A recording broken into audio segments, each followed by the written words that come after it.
Gym start చేసినప్పుడు first 2 to 3 months లేకపోతే 4 months hard గానే ఉంటది. ఎందుకంటే నీకు రిజల్ట్స్ అనేవి కనిపించిన చాలా మైనర్ రిజల్ట్స్ కనిపిస్తాయి. సో నీకు అనిపిస్తున్నప్పుడు నేను ఇప్పటి నుంచి ట్రైన్ చేస్తున్నా, నా మజిల్ పెరుగుతలేదు, ఫ్యాట్ కట్ డౌన్ అవుతలేదు, నేను చాలా ఎఫర్ట్ పెడుతున్నా, ఏం దాన్ని యూజెస్ అయిపోతుంది అని చెప్పి చాలా డౌట్స్ కూడా వస్తాయి. సో ఇట్లాంటి కామన్.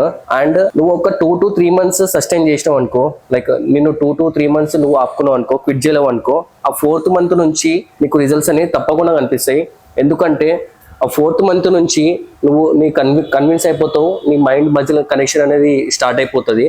సో అప్పటి నుంచి ట్రాన్స్ఫర్మేషన్ స్టార్ట్ అయిపోతే నువ్వు రిజల్ట్స్ కూడా చూస్తావు. నువ్వు కంపేర్ చేయకు, వాడి మజిల్ బిల్డ్ అవుతుంది మంచిగా, నా మజిల్ బిల్డ్ అయితే లేదు, నా లెగ్స్ బిల్డ్ అయితే లేదు, షోల్డర్ బిల్డ్ అయితే లేదు అని చెప్పేసి కంపేర్ చేయకు. అవి 4th month నుంచి కాకపోతే 5th month నుంచి స్టార్ట్ అవుతాయి. నీ పని ఏంది, నువ్వు లైక్ జిమ్ చేయడము అండ్ నువ్వు న్యూట్రిషన్ సప్లై అన్ని ప్రాపర్ గా చూసుకోవడం. అండ్ మీ మెంటల్ హెల్త్ కూడా, first of all mental health. అప్పుడే మజిల్ అనేది మీకు సపోర్ట్ చేస్తుంది బిల్డ్ కావడానికి. నువ్వు మెంటల్గా స్ట్రాంగ్ ఉంటే ఆటోమేటిక్గా నీ బాడీ నీ చేతిలోకి వచ్చేస్తుంది. సో నువ్వు ఒక 2 to 3 months సస్టైన్ అయిపో, క్విట్ చేయకు, నువ్వు ట్రాన్స్ఫర్మేషన్ చూస్తావు.